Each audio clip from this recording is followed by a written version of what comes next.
Be me, 28, married to absolute psychopath for 2 years. Thought I found my waifu, but turns out she's more like a final boss with commitment issues. Wife. Jessica has been acting weird lately, like weirder than usual. Starts coming home late from work, claiming she's been networking with colleagues. Networking my ass. She works at a damn Starbucks. One day I'm scrolling through her Instagram and notice she changed her bio. Used to say happily married to my best friend with heart emojis. Now it just says living my best single life with crying, laughing emoji. What the actual hell? Confront her about it during dinner while she's eating her quinoa salad like some basic white girl. Hey babe, noticed you changed your Instagram bio, I say, trying to sound casual. She looks up with this blank expression like she doesn't know what I'm talking about. What bio change? I haven't touched my Instagram in weeks. She lies straight to my face. Pull out my phone and show her the evidence. Oh, that's just a joke for my single friends. It doesn't mean anything, she says with a straight face. What single friends? All your friends are married or in relationships, I point out. You don't know all my friends, she snaps back like she's caught in some dramatic anime betrayal arc, already sensing this conversation is going nowhere good. Next day, I notice she removed all our couple photos from her Instagram. 2 years of memories just gone, like Thanos snapped his fingers. When I bring it up, she claims her phone glitched and deleted them automatically. Phones don't just randomly delete specific photos, Jessica. Well, mine did. Maybe you should stop stalking my social media like some creepy boyfriend. I'm your husband, not your boyfriend, you absolute walnut. She rolls her eyes so hard I'm surprised they don't fall out of her skull. Starts claiming we never actually had a wedding, just a commitment ceremony, Bitch, we have a marriage certificate hanging on the wall. When I point this out, she says it's just decorative and doesn't mean anything legally. Jessica, we literally signed legal documents. There were witnesses. Your mother cried during the vows. My mom cries at grocery store commercials. That doesn't prove anything. The audacity of this woman is reaching levels that shouldn't be physically possible. Week later, she starts introducing me to people as her roommate. We're at her cousin's birthday party and she tells everyone I'm just some guy who splits rent with her. Her own family is looking at her like she's lost her damn mind. Didn't you two get married last year? Her aunt asks, confused as hell. Married? Who said anything about marriage? We're just friends who live together. I'm standing right there wearing the wedding ring she picked out. Jessica, what the hell is wrong with you? I finally snap. Don't be so dramatic. We were never actually married. You're having some kind of delusion. Her cousin pulls me aside later. Dude, is your wife having a mental breakdown or something? Honestly, I have no idea anymore. She's acting like our entire relationship is fictional. Start documenting everything she says because this shit is getting too weird. She begins telling people she's exploring her options and keeping her choices open. Meanwhile, she's still sleeping in our bed and eating my leftovers like nothing changed. One morning she's making coffee and I decide to test how far this delusion goes. Morning, wife, I say extra cheerfully. Wife? What are you talking about? I don't have a husband. I'm single and available. Then why are you wearing a wedding ring? She looks down at her hand like she's seeing the ring for the first time. This is just fashion jewelry. It doesn't mean anything. Jessica, that ring cost me 3 months' salary. Well, that was a waste of money then. Maybe you should return it. The sheer level of gaslighting is reaching Dragon Ball Z power levels at this point. Decide to call her bluff and start playing along with her delusion. You're right. We're not married. In fact, I don't even know you that well. Exactly. Finally, you're making sense. So, as strangers, you should probably move out of my apartment. Her face goes through about 17 different emotions in 2 seconds. What do you mean your apartment? We both live here. But if we're not married and barely know each other, why would I let a random woman live in my place? Watch her brain short circuit as she tries to process this logic. That's different. We're roommates. Roommates split bills equally. You haven't paid rent in months because you're my wife. I'm not your wife. Stop saying that. Then start paying half the rent, electric, water, internet, and groceries. Suddenly she remembers we're married real quick. Okay, fine. Maybe we did have some kind of ceremony, but it wasn't legally binding. Or to pull out our marriage certificate and wave it in her face like it's a victory flag. This says otherwise, you absolute muppet. She stares at it for a solid minute, like she's trying to decode ancient hieroglyphics. Well, that could be fake. People forge documents all the time. Jessica, your signature is right there. Your mother signed as a witness. My mom's signature could be forged too. The mental gymnastics this woman is doing deserve an Olympic gold medal. Decide to escalate and call her mother on speakerphone. Hi, Mrs. Thompson. Quick question about Jessica's wedding. Oh, it was beautiful. I still have all the photos. Why do you ask? Jessica is frantically making throat-slashing gestures, trying to get me to hang up. Jessica seems to think the wedding never happened. Long pause from her mother. Is she having another episode? She did this same thing in college with her boyfriend then. Another episode? She pretends relationships don't exist when she gets scared of commitment. Usually lasts a few weeks. Everything suddenly makes sense, like puzzle pieces falling into place. Hang up the phone and stare at Jessica, who looks like she wants to disappear into the floor. So this is just your weird commitment phobia acting up again? I don't know what you're talking about. My mom is clearly confused. Jessica, your own mother just exposed your entire psychological pattern. My mother doesn't know what she's talking about. She's old and her memory is bad. She's 52 and sharper than you are. Watch her scramble to come up with new excuses. Maybe we got married, but it doesn't count because I was drunk. You had one glass of champagne and complained it was too bubbly. Well, then the officiant wasn't licensed properly. Pastor Johnson has been marrying people for 30 years. She's running out of ridiculous explanations faster than a mobile game runs out of battery. Okay, fine. Maybe we're technically married on paper, but emotionally I'm single. That's not how marriage works, you absolute doorknob. Don't call me a doorknob. I'm a complex woman with complex feelings. Complex is putting it mildly. You're like a Rubik's Cube that someone painted black. She huffs and storms off to the bedroom, probably to plan her next level of psychological warfare.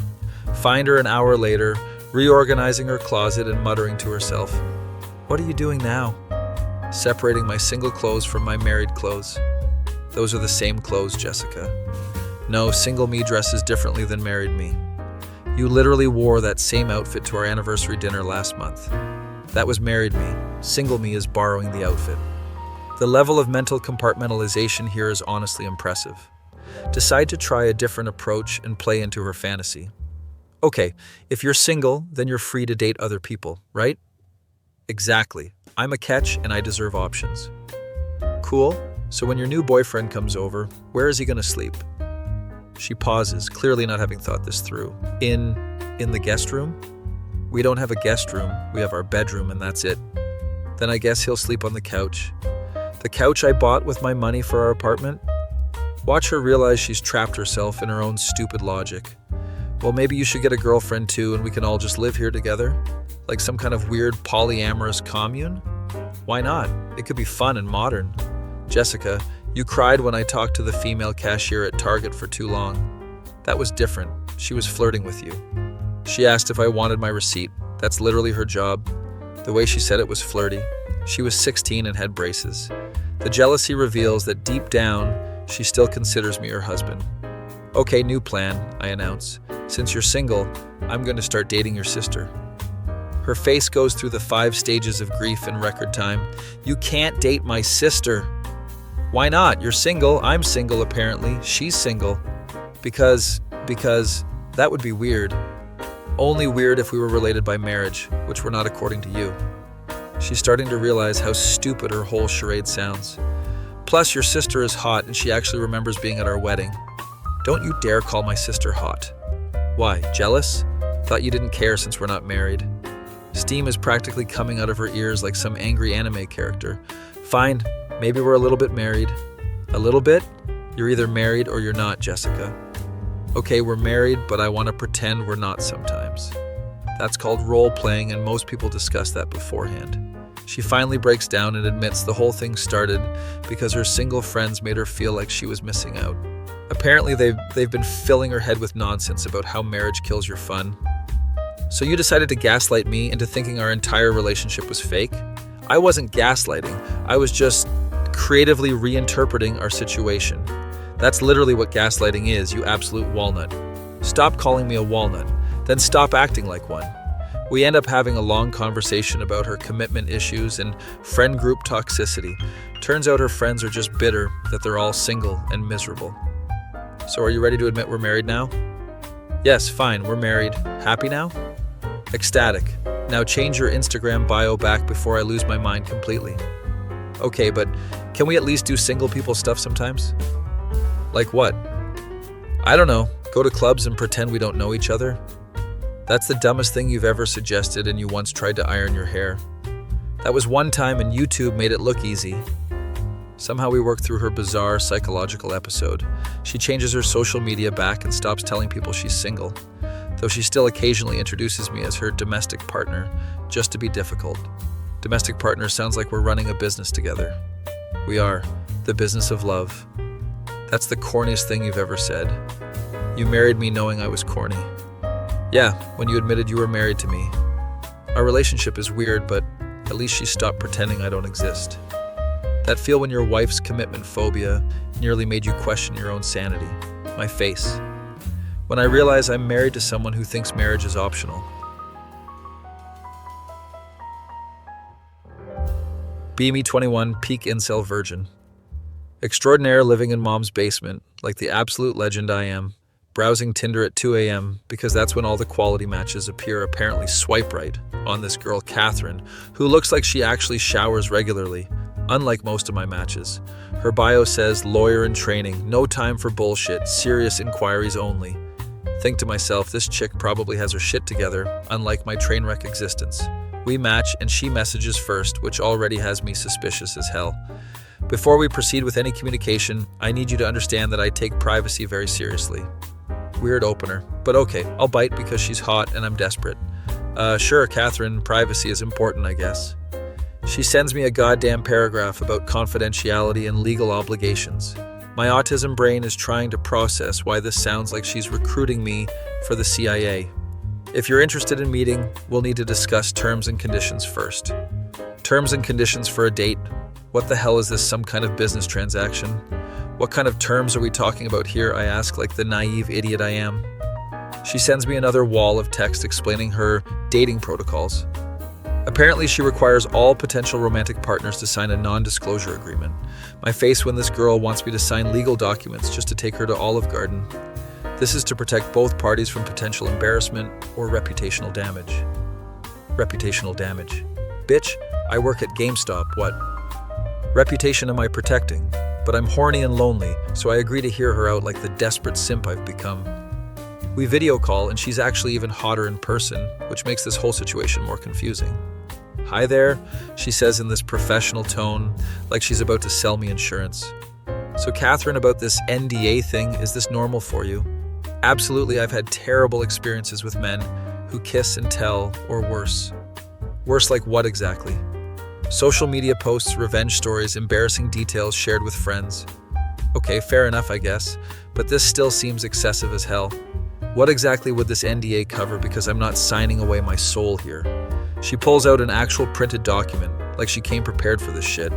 Standard confidentiality agreement covering any personal information shared during our interactions. Starts reading off bullet points like she's presenting to a board of directors. No discussing physical appearance, personal habits, living situation, or family details. No social media posts, no photos, no location sharing, no discussing our conversations with others. This list goes on for like 5 minutes, and I'm wondering what kind of psycho I matched with. Also, no discussing any physical intimacy should it occur. Physical intimacy, she's already planning that far ahead. Damn. And what happens if I violate this agreement, hypothetically speaking? Monetary damages up to $5,000 plus legal fees. $5,000. This girl is absolutely insane, but also kind of impressive. Catherine, can I ask why you need this level of security for a first date? She gets this look like she's about to reveal some deep, dark secret. I had an ex who posted intimate details about me on Reddit after we broke up. It went viral and affected my law school applications and internship prospects. Okay, now, this is starting to make more sense, but still completely batshit crazy. So now every guy has to sign legal documents because your ex was a piece of shit. Exactly, and if you're not comfortable with these terms, we can end this now. The ultimatum is real, but my desperate ass decides to keep going. All right, Catherine, I'll sign your NDA, but this better be the best date of my life.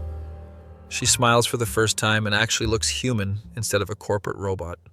Excellent. I'll email you the document. Please review it carefully before signing. Receive a 6-page legal document that looks like it was drafted by actual lawyers. My roommate Derek sees me reading it and asks what the hell I'm doing. This girl I'm supposed to date wants me to sign an NDA. Derek stares at me like I just told him I'm joining a cult. Dude, that's the most red flag shit I've ever heard in my life. But she's really hot and seems smart. Smart people don't make you sign contracts for dinner, you absolute dipshit. Ignore his advice because Derek has never dated anyone hotter than a 5. Sign the document and send it back feeling like I just sold my soul. She confirms receipt with a formal email, like we just completed a business merger. Thank you for your cooperation. Looking forward to our meeting tomorrow at 7. Our meeting, not our date. This girl talks like she's scheduling a dentist appointment. Spend the next day wondering what the hell I got myself into. Show up at the restaurant she picked, which is way fancier than anywhere I usually eat. She's already there, dressed like she's about to interview for a Supreme Court position. Punctual, I appreciate that, she says as I sit down. So Catherine, now that the legal stuff is handled, can we have a normal conversation? Of course, what would you like to discuss? Try to make small talk about movies, and she responds like she's answering deposition questions. I enjoy cinema that challenges conventional narrative structures. Who the hell talks like this on a date? Cool, what's your favorite movie? Citizen Kane for its innovative cinematography and thematic complexity. Of course it's Citizen Kane. Every pretentious person's default answer. Mine's probably Step Brothers or Talladega Nights. She looks at me like I just said my favorite book is a cereal box. Comedy is certainly an accessible form of entertainment. Accessible translation, she thinks I'm an uncultured swine. Decide to test how uptight she really is by making some jokes. So Catherine, besides making people sign contracts, what do you do for fun? I prefer structured activities that contribute to personal development. Like what yoga, meditation, human sacrifice. She doesn't even crack a smile at my obviously hilarious joke. I attend lectures, read professional journals, and maintain my physical fitness. This girl is like a robot programmed to be as boring as humanly possible. Do you ever just chill and watch Netflix or play video games? Recreational screen time should be purposeful and educational. My face when I realize I'm on a date with a human textbook. Try a different approach and ask about her family. My family information is not available for discussion per our agreement. She actually cited the NDA during casual conversation. Catherine, that's not what I meant by family details. I just wanted to know if you have siblings. Any personal background information falls under confidentiality clauses. This is getting ridiculous, but I'm too deep in this nightmare to quit now. Order food and she critiques my menu choices like a food critic. Processed carbohydrates and saturated fats aren't optimal for cognitive function. Bitch, I ordered chicken parmesan, not a cyanide cocktail. I'll take my chances with the cheese, thanks. She orders some pretentious salad with ingredients I can't pronounce. Conversation continues to be painful as she psychoanalyzes everything I say. Your communication style suggests underlying insecurity and need for external validation. Excuse me, what the hell does that mean? Your humor relies on self-deprecation, which indicates low self-esteem. This girl is roasting me with psychology, textbook terminology. Maybe I make jokes because life is absurd and laughter helps cope with existential dread. Interesting defense mechanism, but ultimately maladaptive. I'm being clinically diagnosed during appetizers.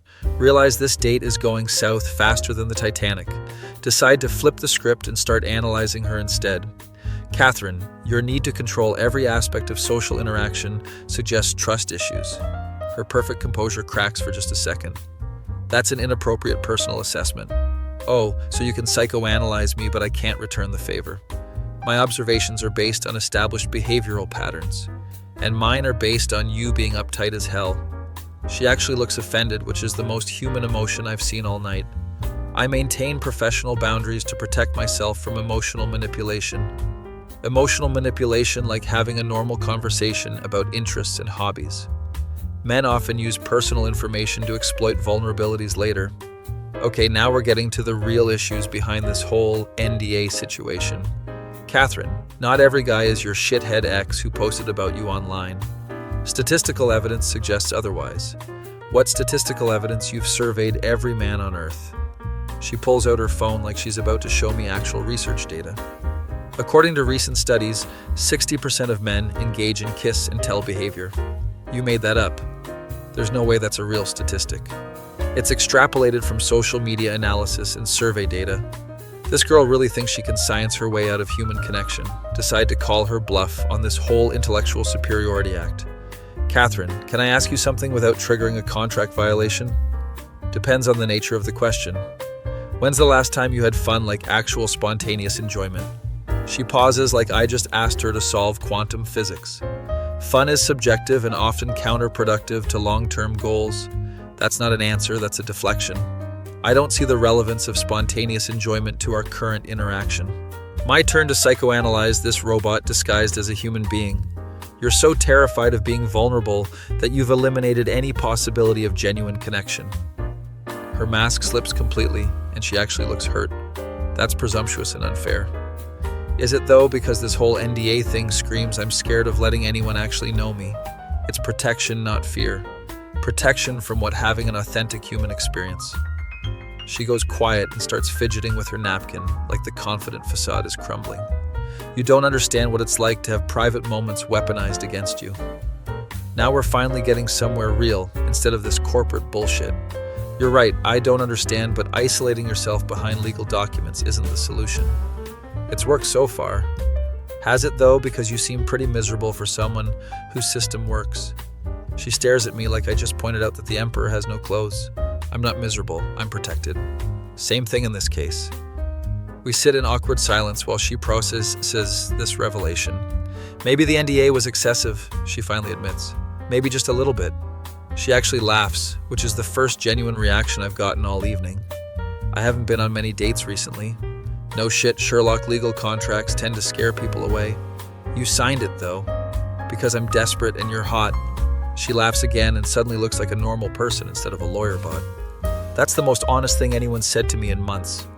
Honesty is free, Catherine, no NDA required. We actually start having a real conversation after that breakthrough moment. Turns out she's funny when she's not trying to be a professional all the time. Tells me about law school stress and how her ex really did mess up her life. He posted details about my anxiety medication and family financial problems. Damn, that's actually really messed up. I'm sorry that happened. It made me paranoid about trusting anyone with personal information. Understandable, but you can't live in a legal fortress forever. I'm starting to realize that. By the end of dinner, we're actually enjoying each other's company. So Catherine, hypothetically speaking, what happens if we want a second date? Hypothetically, I might consider relaxing some of the contractual obligations. Generous of you. She smiles and looks embarrassed about the whole NDA situation. I can't believe you actually signed that thing. I can't believe you actually made me sign it. We both laugh about how ridiculous this entire evening has been. Walk her to her car and she seems genuinely sad the night is ending. Thank you for calling me out on my bullshit, she says. Thank you for eventually acting like a human being. She gives me a hug which probably violates 17 clauses in her own contract. Maybe next time we can skip the legal paperwork, I suggest. Maybe we can. Drive home thinking this might actually work out despite the rocky start. Text her the next day and she responds like a normal person instead of a corporate email. Thanks for dinner last night. Sorry about the whole contract thing. No worries, it was definitely memorable.